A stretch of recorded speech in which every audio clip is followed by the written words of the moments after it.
Now let's see what is the true difference between a div element and a span element. To show you the difference, I've created two div elements which are just a replica of each other. So this is the second div and this is the first div. And if I expand this, it has a title and some content. And the second one has the same deal. Also, I've applied a class of border blue on both of these div elements, and in style, I'm simply applying a blue border. So when we see this particular code, we can see what's happening in each of these divs. So I refresh and you see that code. Now I'm going to make one particular change. So over here in our code, instead of the second div, or actually the first one, instead of it being a div element, I'm going to rename it to a span element. All right, so span and span. Save, refresh, and you see that this box, the behavior of this container, the span element behavior has changed. So let's take a look on why this div element acts as a box and has the right borders. And on the other hand, a span element, if I try to make it a box, it actually just had the borders like a straight line over here. I don't know what's happening.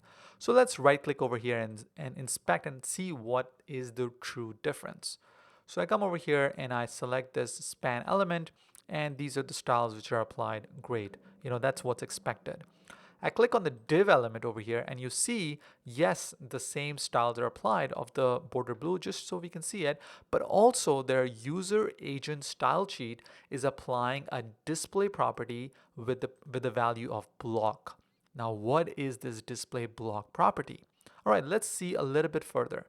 I'm going to select span and I'm going to go to computed. So computed gives you all the styles which are being applied, right? So I'm going to just search for the display property. Display, and you see it says inline over here. If I select div, it says block over here. So the difference is that by default, when you are containing certain elements inside a span as a container, it will act as a display inline, which we're going to look at what it is, and a div is going to act as a block or a box for easy word, right? It's like a box over here. So the true difference is that the names span and div has an automatic display property of block on the div element and inline for the span element. So the difference is that when a display block property is applied, it acts as a box. And when an inline property is applied, display inline, it is really meant for content which is like along the lines of a line, like a sentence. So let's say if I want to apply a property of whatever styles to a span, it should be text, or should be other span elements, should be something inline, maybe an input field. It cannot be a block level content, all right? So let's say if I have this paragraph over here, I'm going to just replace this back to div, because that's not the right use case, because this container has different elements inside, so you cannot contain it as a block. So just to give you an example of what is the right use case for using spans is, let's say if I want to have certain text over here with the border of blue. So I can actually have span over here and then apply a class name like such.